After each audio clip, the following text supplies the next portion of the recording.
Gene, how did you go about meeting Soviets? Well, usually you didn't have to meet them. They'd come up and start a conversation with you. They'd ask to buy your blue jeans or something. Oh, then they were young people? Most of them were about 17 or 18. And they'd just come up and they'd ask if you were Americans or English and start talking to you. Why did they think you were American or English? Well, the Americans dress so different from the others. Like You speak English. Yeah, you weren't speaking Russian?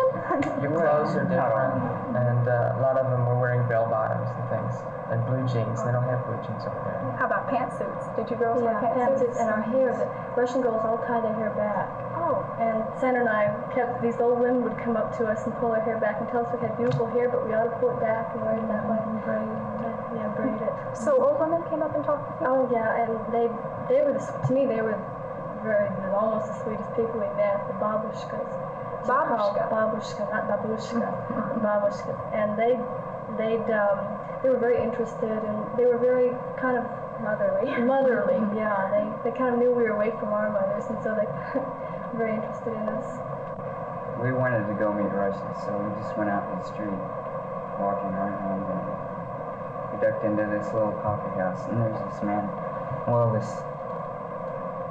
boy there, his name was Sasha, and I wanted some tea, and they didn't serve tea in this coffee house, and so the waitress and I were in this sort of a discussion, and he came to help me out, and we just got to meet him, and from then on, he just came to our hotel every day, and he took us places, and wherever we wanted to go, he wanted to go.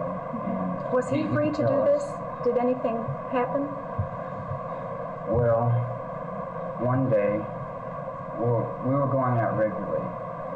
It got to be a pretty good friendship after a while, and we'd just go out every day or every night, and pretty soon he was asked, I don't know how, but he was called into the militia of the police for questioning, and we were all worried the next day whether he was going to be there, but he was there the next day. It was just questioning that.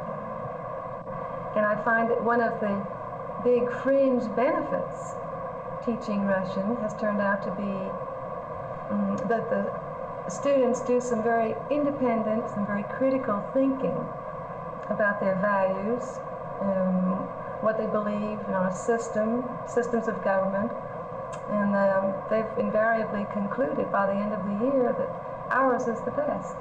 With its flaws, it's the best.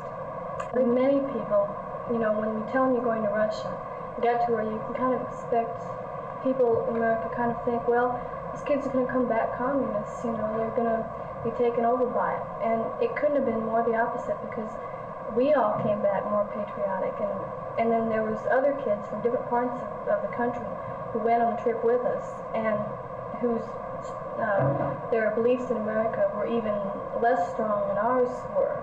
And they came back feeling the same way we do. You can appreciate and you can see the values. See, whereas before you were just maybe seeing the bad things in America, but you can really appreciate what you've got.